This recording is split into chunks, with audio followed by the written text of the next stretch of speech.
always that one day, isn't there, when the weather changes and it's definitely not summer anymore.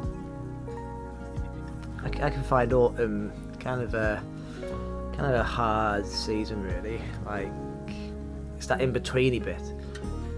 The way my year tends to be structured, all of my big races or highlights or whatever, they've kind of been and gone, and I find that there's often a bit of a lull. I think that's the case for a lot of people. You've had like a long season of running, and honestly, I think it's okay to say, like, I get a bit bored after a while of just that relentless training, and it's hard to train when you might not have anything that you can see in the future that you're training towards.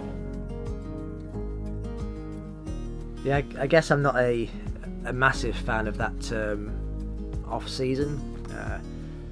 I think it seems to imply that you're not progressing towards anything. A lot of us that are training for stuff tend to be highly motivated, and psychologically, that the idea of taking time off can be kind of quite depressing, really.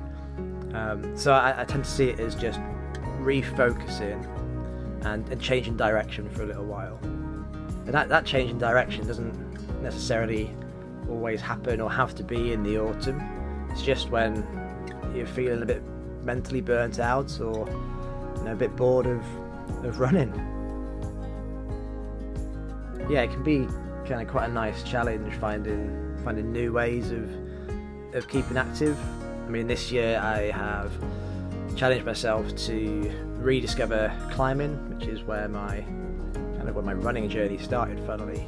Yeah, it doesn't have to be like climbing or biking. There's so many other great sports to cross train with. I've had athletes, people I work with, take up things like squash, like jump in the pool and get swimming, like rediscover that neglected rowing machine in their basement, and just focus on some different goals for a little bit.